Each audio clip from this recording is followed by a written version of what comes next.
I think we'll have our next session with Ali Hussein, who is the chairman of the Kenya ICT Action Network and is a brilliant executive with extensive experience in strategic marketing, new media, business development, startups, and turnaround situations. He has an experience at the board level in both profit and non-for-profit organizations, and he engages on his spare time with IT policy at both international, global, and regional levels. He's a regular commentator on internet freedom and net neutrality, and in his spare time, he also mentors young technopreneurs around tech startups. So we are really, really happy and excited to have you, Mr. Chairman, joining us and learning from you and from your extensive experience. So karibu sana. Thank you. So good morning, everyone. So I'll jump straight into it. So we are going to talk. I'll probably take 10 maximum 15 minutes so that we can have engagement. But Mara, probably would not be a bad idea. I don't mind if someone has a specific question when I'm making at a specific slide. Please raise your hand, and Mara, you can let me know. I'm happy to stop and answer or listen to those comments. I like to have my presentations as interactive and engaging as possible. So managing your brand for your career or business in the digital age. One thing that is very important today is for all of us to understand what personal branding is, irrespective of what you do. At the point you are in your life today, what is very critical and important to appreciate and understand is basically, who are you? Why would you want people to know you for? What's your personal brand? After you've asked yourself that question, you need to ask yourself this other question. What is your digital footprint? In today's world, whether you think you have a social media platform or handle, whether you are on Facebook or Twitter, or whether you are not, just know that you are somewhere. You are online. Whether you're on social media or you're in a blog or somebody has mentioned you, you are somewhere online. The question then arises, are you in control of your digital footprint? Your personal brand includes not only what you put online yourself, but your digital footprint, which is the passive and active data trail left by all of your online activities or of your different engagements online. I think it's very, very important for you to appreciate that your digital footprint is as important as what you do or what you don't do online. So first, I want to play a small video for you to appreciate this.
So guys, I hope you picked some of the key takeaways on that video.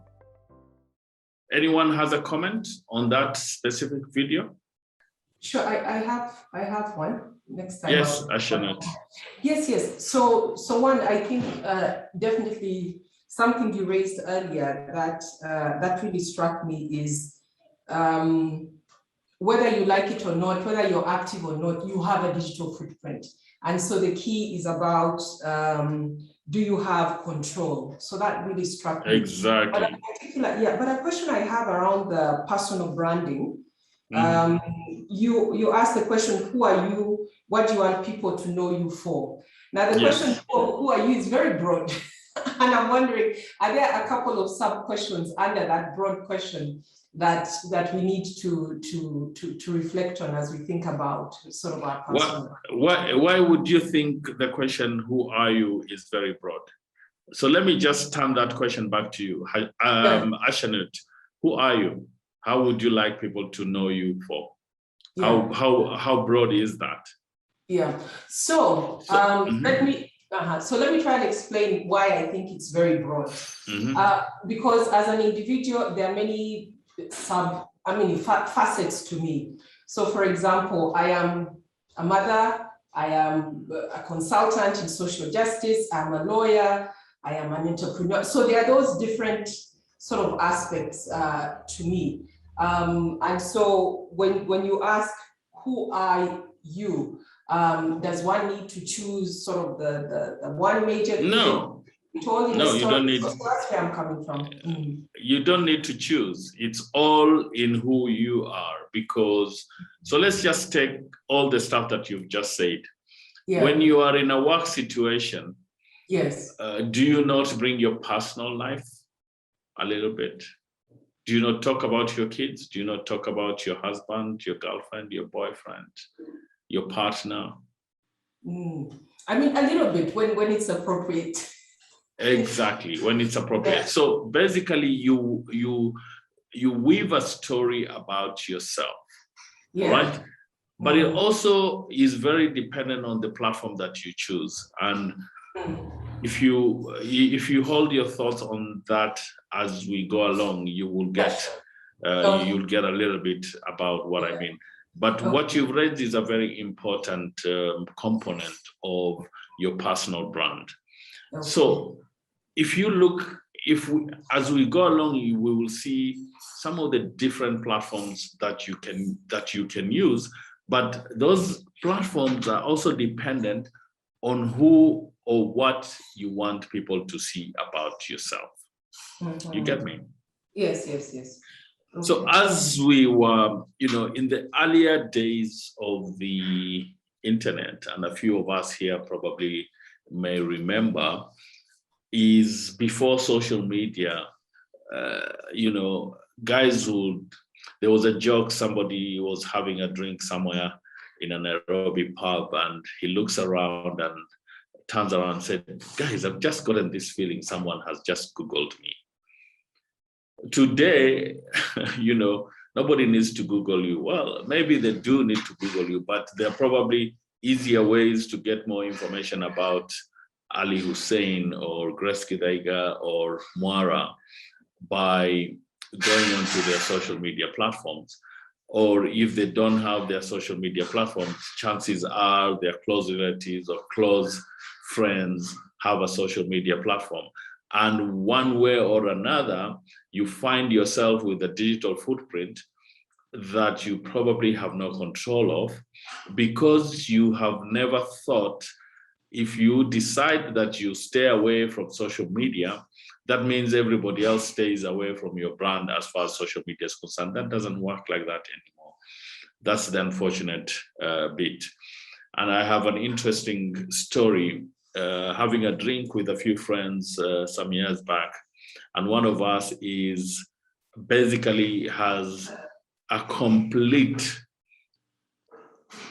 he absolutely does not want to be on social media. And the joke that went around was like, dude, if you're not on social media and you don't have a digital footprint, The next thing you know is the anti-terror police will be coming after you and asking you, dude, what are you hiding? Why do you not have a digital footprint? So, you've got different aspects of how you manage your digital footprint today. Have you Googled yourself? Let me stop here and ask a few of you. Have you ever Googled yourself? Yes, I have. Sarah? Yeah. What do you get when you Google yourself, Sarah? When was the last time you Googled yourself? Maybe I do it monthly just to see how my search engine optimization looks. When you do that, what usually are the first things that come up? The first thing that comes up is my when you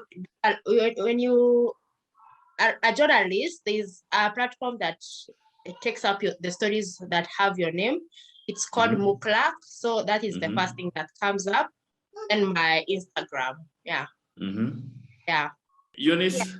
Yes. You have the floor. Yes, so I periodically also Google myself because I need to know what people see when they think of me, or when they're looking me up. So, and what do you get? Yeah, so the first one I get is there's this way, a Google profile. There's a way that you can edit on your mobile. So it has it just simply says multimedia storyteller and content creator from Nairobi, Kenya, and I work it. And then brings in my social media, LinkedIn and Twitter and all the others. I also, in addition to Googling myself, I also have a Google alert, so that if someone ever mentions my name anywhere, I get an alert on email, and then I can know. That is fun. That is fantastic, Eunice. That is absolutely fantastic. So I think you guys need to take some of those cues from Eunice. So your personal branding is about managing yourself, even if you don't own a business.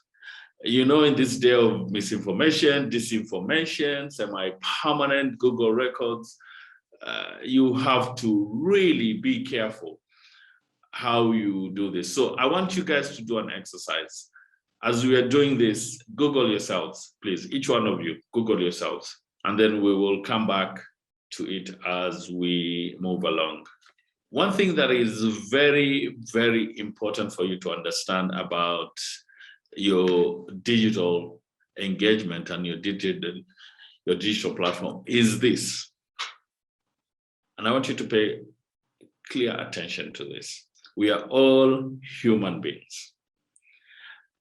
Every so often, utakosea mtu. Every so often, you will do something that you're not proud of. Every so often, you will be caught in a compromising situation. And today everyone is a paparazzi. It takes a second of indiscretion for your video to be the next top hit on WhatsApp groups in Kenya. Do you feel me? So how do you ensure that even when you have bad press about yourself, the good content, now this is about content, the good content about yourself overwhelms the bad content. So you continuously churn out content. You're positioning yourself. And for you to position yourself, social media is great, but can you please also own your own domain name? I am on record, and my dear sister Grace Gilaiga will tell you here, I am always advocating for everyone to have their own domain name. It doesn't cost you much, guys. Less than 3K a year. Have your own domain name. dan@muniu.co.ke or .me.ke. Carol@kinuthia.ke. Ashanut@okile.co.ke, and so on and so forth. Okay? Because that is the beginning of starting to own your own space online. It is the beginning of starting to own your own content online. Social media is great, but you don't control it. And to just let you know that I'm not preaching water and drinking wine. I have my own domain. I have my own email address, ali@hussein.me.ke. You will catch me dead using gmail.com or yahoo.com. Yeah. As you're using Gmail, what happens when you're using Gmail and Google is advertising stuff for you on the side, reading your emails?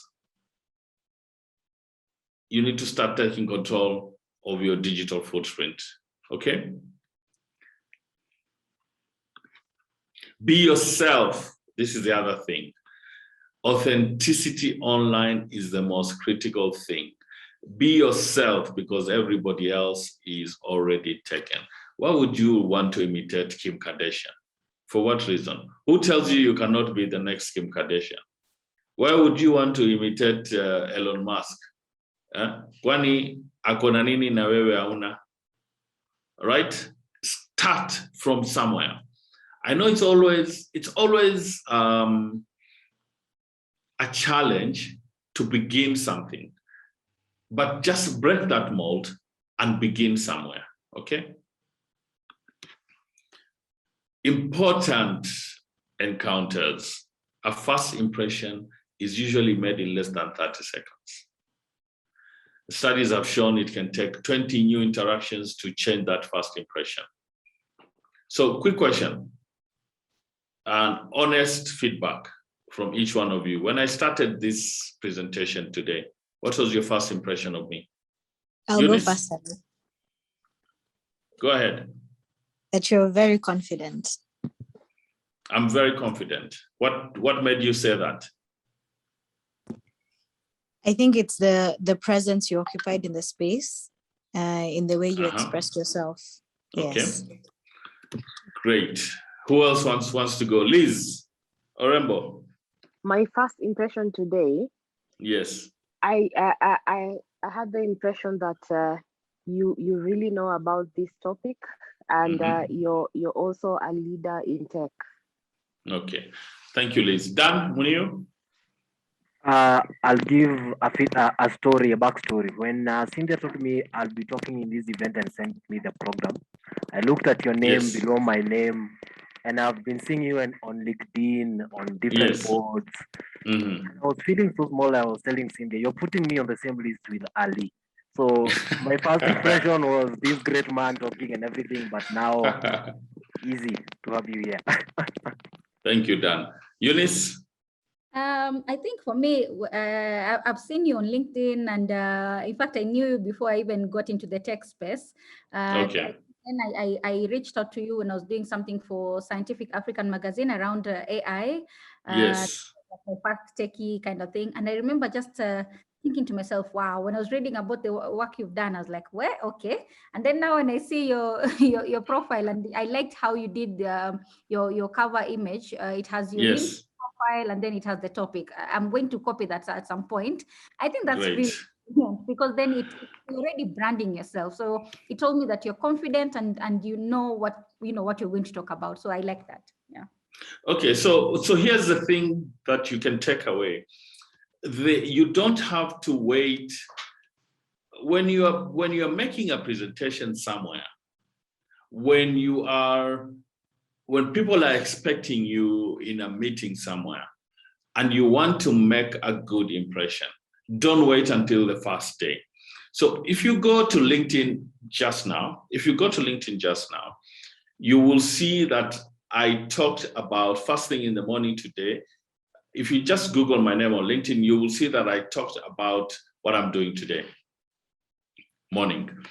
An hour ago, wearing my Mwalimu hat today, looking forward to playing my part at the Women at Web Masterclass, hosted by Kicternet and partnering with DW Academy. My class is on digital branding and communication, and so on and so forth.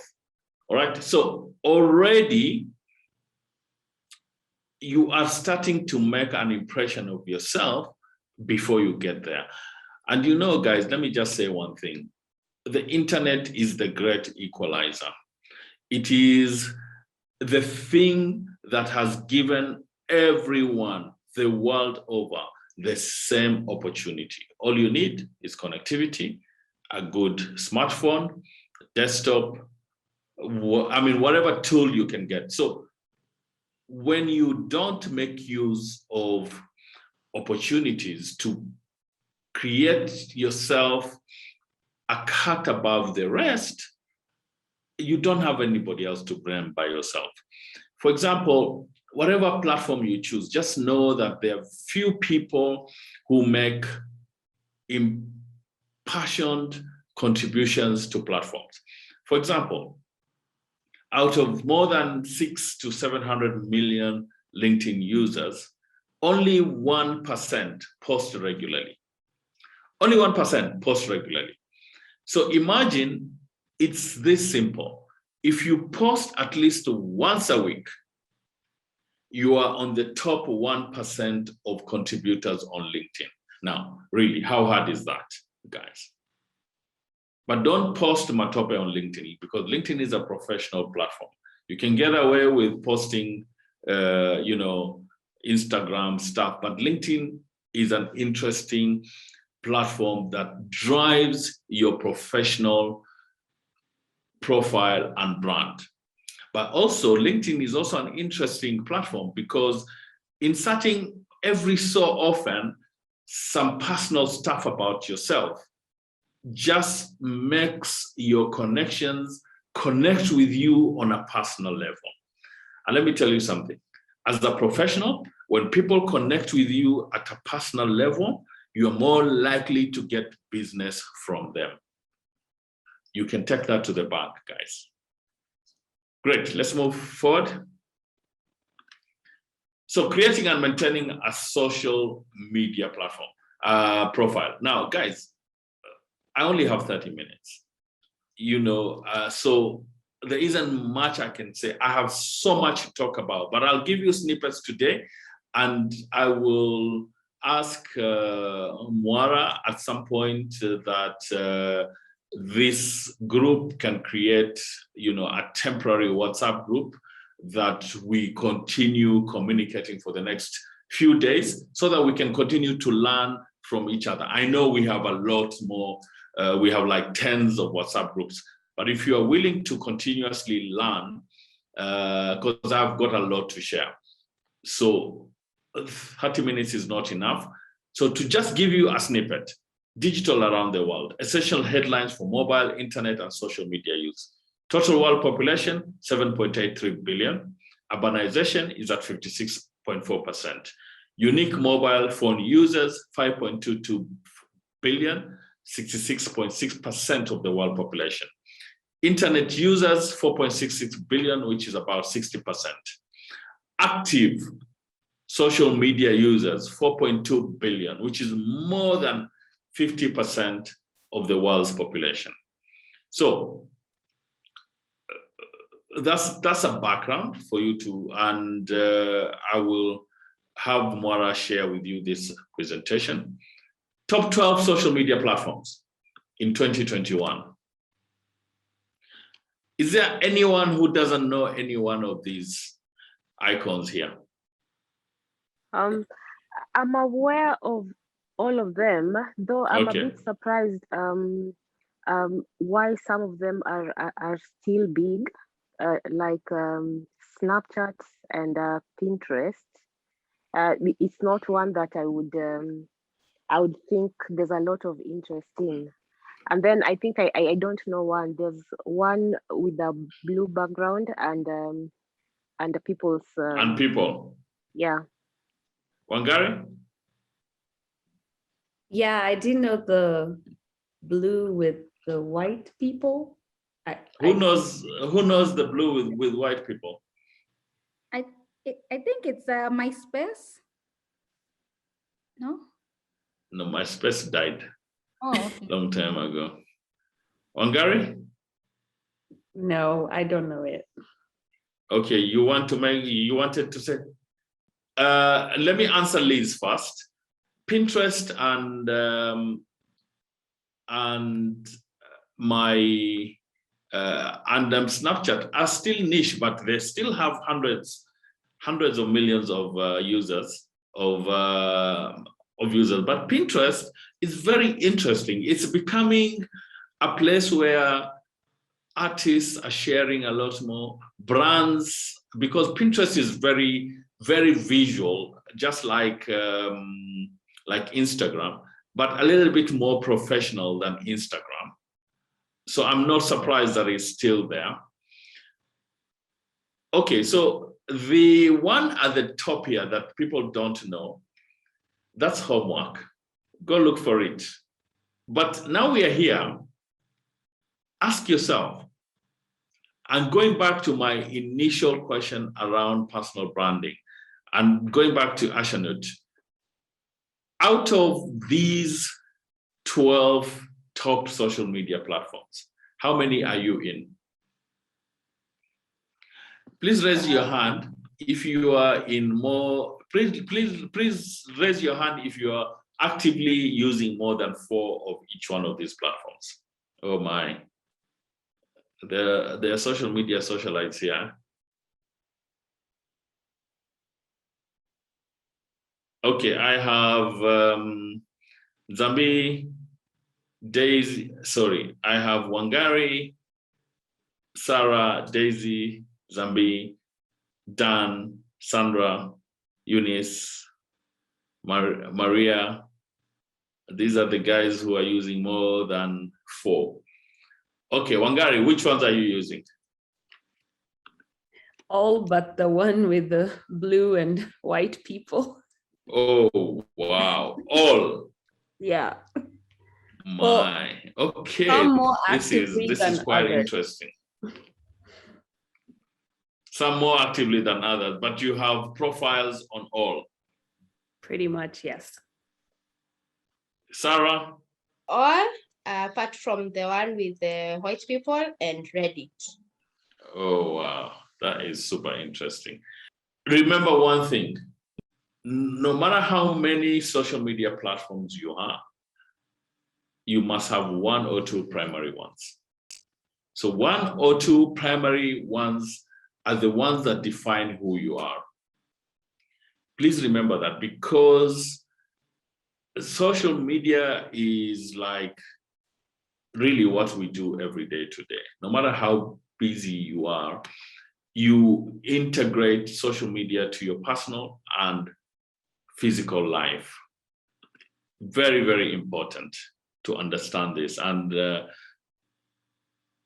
we will get to understand more about how we get to express ourselves and be in the forefront of conversations, valid and important conversations in any one of these platforms that we decide to use as our primary platforms. So besides actively engaging, you must also inventory your profiles. Start a list of your social media profiles, including usernames, passwords, and when you started the account. Note what kind of posts you share via these profiles.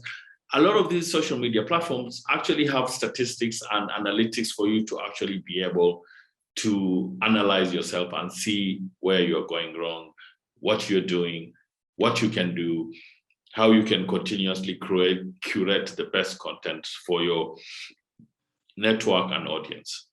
Note who your audience is with each profile, and so on. Someone is always cyber stalking you. Guaranteed, someone is always cyber stalking you. I can almost guarantee half of you at least were checking out the speakers today before this event. Am I right or wrong? Right. Okay, great. So someone is always cyber stalking you. Someone, whether positively or negatively, those are discussions we can have another day. So let me just quickly, we're doing interviews at ORG for a summer fellowship. One person that applied that we interviewed today is Jen Smith. I just saw on LinkedIn that she checked out my profile and that we share you as a connection. I was just wondering how you knew her and if you can speak to her qualifications and professionalism. She applied for a position to work on a blah, blah, blah, Project Z report on higher education. The focus will be greenhouse gas emissions reductions. Now, for someone like myself, on average, I get about 5 to 6 requests to connect someone with someone else every week. The most important thing is you want to be clear when you're connecting somebody that you know that person. Today's world, your net worth is the sum total of your network. Let me repeat myself. Your net worth is the sum total of your network. That is super, super critical and super important for you to understand and appreciate. So you just don't connect people if you're not sure about who you're connecting, because everyone is checking out everyone else. Be yourself. Again, I'm repeating this because everybody else is taken. The other thing that is critical and important is to measure, measure, and measure again. There are online services such as brandyourself.com and reputation.com that help you keep track of your personal brand in the digital world. I want to take a bit of time to read something that is super, super important. A new DNA for today's professional. It's time to invent marketing. And I've put marketing here most importantly because at any given time, no matter what you are doing, it's time to reinvent marketing for the way people will live tomorrow.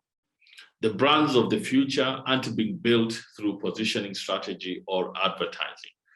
The brands of the future anticipate customers' needs and behaviors and create real-time experiences and services that connect people on their terms as individuals and in their communities. Consider yourself the brand today, okay? So this was addressing an organization, but consider yourself a brand. Consumers are ahead of marketers in adopting smartphones, social networks, and big data. The biggest change is in their trifecta.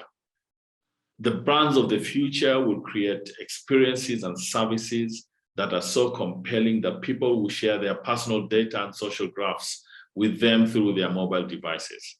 Digital data means we know the customer today as a critic or creator, conversationalist or champion, and not simply as a buyer.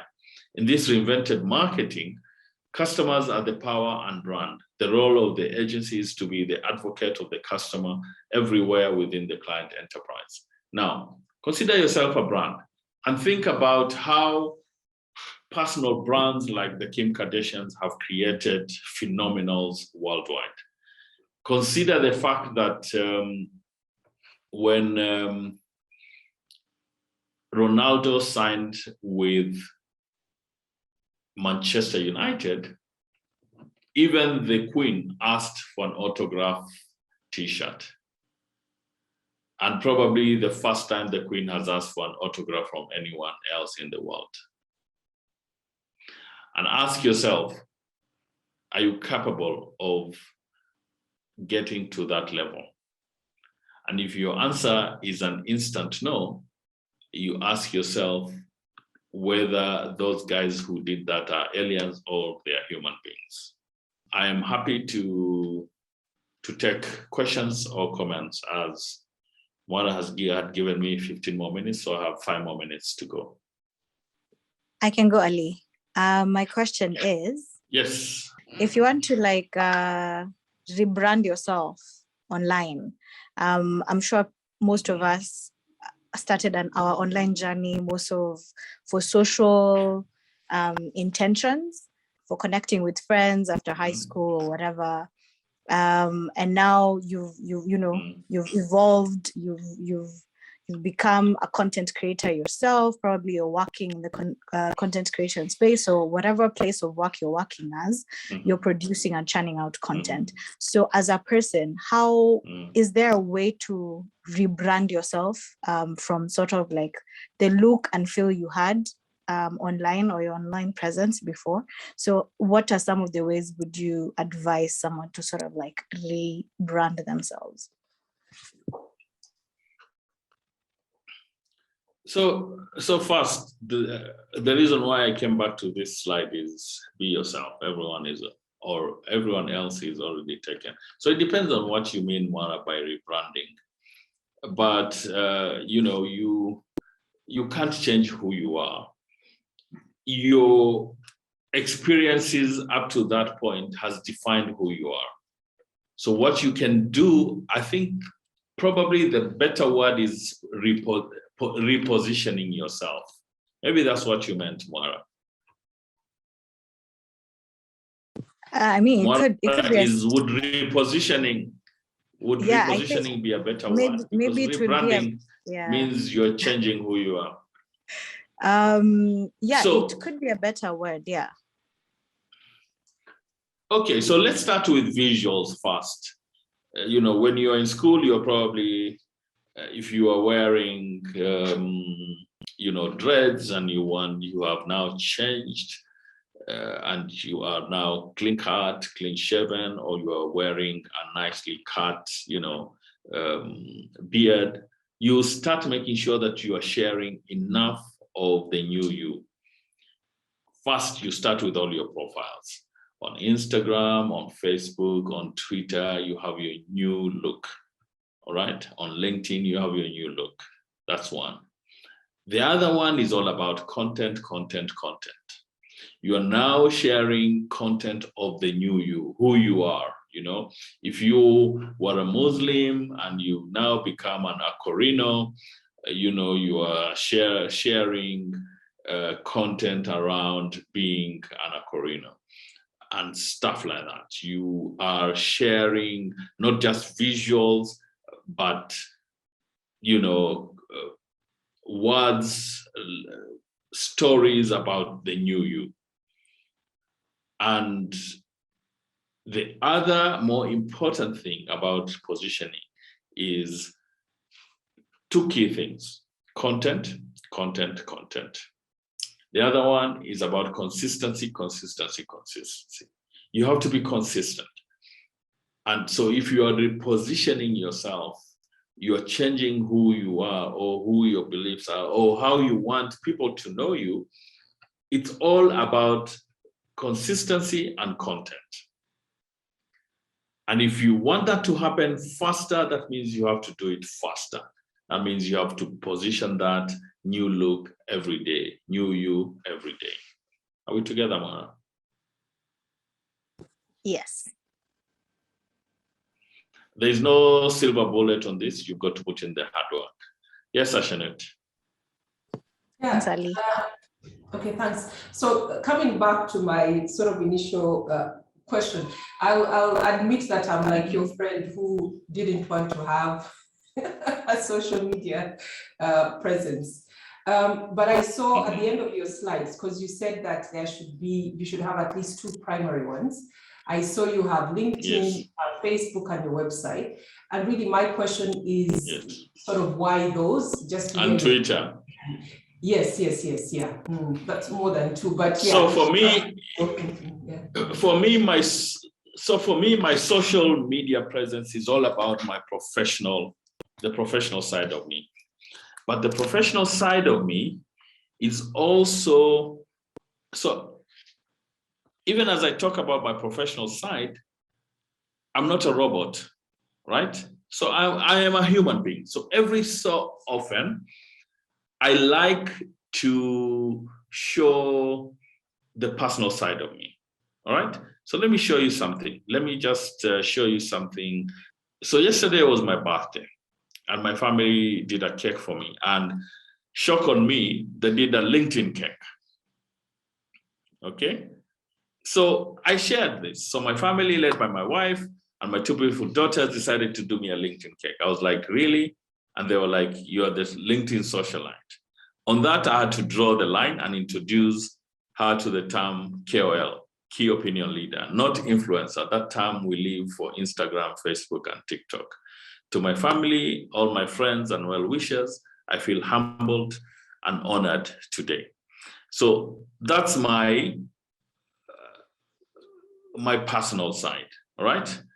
And it was actually amazing to actually get so much. That content had so much traction just last night. You can just imagine 29,000 views actually growing. So you show your personal bit, but for me, LinkedIn, I chose LinkedIn mostly because it's about myself. It's about myself on the professional side.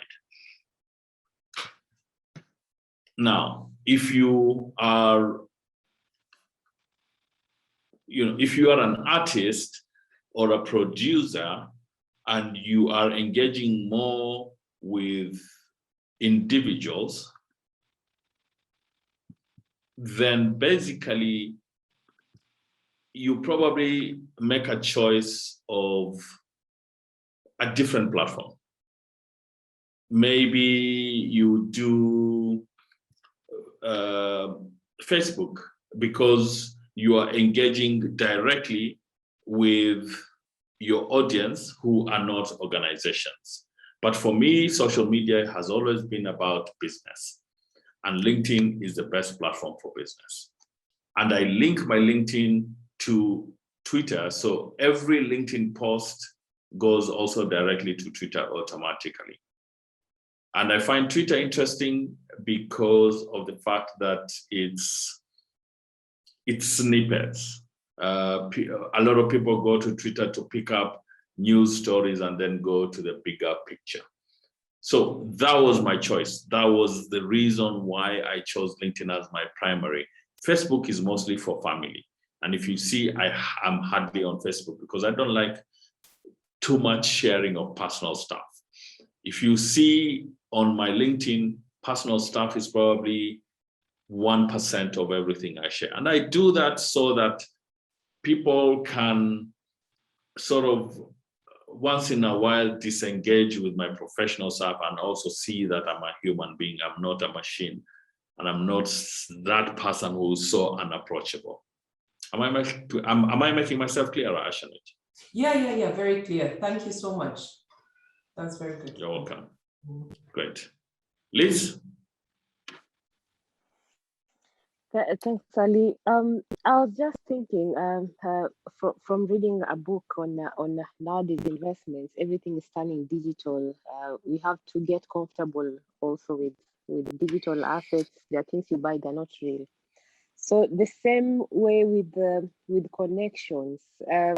How do you get comfortable with connections that you haven't seen and building or actually conversing with them openly, like the confidence to do that, and also the how do you maintain those relationships?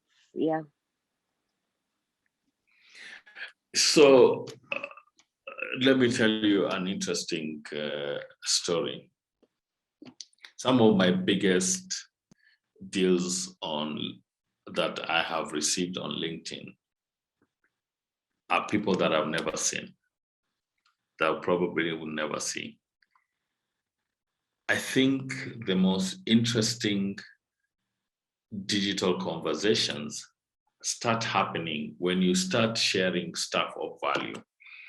The more you start sharing stuff of value, and the more that person meets their side of the bargain, that digital trust is built. And every so often, I eventually meet people that I've met online. But I can tell you that 99% of people that I meet on LinkedIn that I've connected, we have done business, we have interacted, we have become friends, and we have never met physically. It's just the nature of the space and the time of the world that we live in. So my dear Liz, if at my age I can get comfortable, I'm not sure why you are concerned at your age. Yes, it's because also online there are other things like con people, people you've never met. People now meet people on Tinder who become something else when you meet them. That is true. So, I think there is definitely a higher risk of people getting conned or people getting into situations that are unpalatable. I think my advice to everyone here today is use the same common sense offline that you use online. Rather, use the same common sense you use offline, online. And you find that things become a lot easier. Sometimes we think that there are different sets of rules about criminality and things that you're not supposed to do online. Just because you have a license to do online just because you are online. For example, a few months ago, I posted a post on LinkedIn and I said, LinkedIn is not Tinder. You're not on LinkedIn to find your next partner or to find your next, if that happens, it's a bonus. But that should not be your primary thing. Every platform has its particular use. So common sense, more than anything else, is more important in this particular conversation than anything else. Thank you, Mora. Thanks, Ali. Over back to you. Thanks, Ali. Is there any other question before I cut anyone off? Did anyone have a question they would like to be answered? Thank you so much, Ali. I think that was incredible. I think all of us, even in the little that we knew or the substantive amount of knowledge we had about the internet and how to use it well socially for whatever areas that we're in, I think we have come out with something wonderful and great. So I think every check we need to be doing every month, we do a search of ourselves. We see if the content that's on Google is what we want to be perceived of on the internet. Thank you so much, Ali.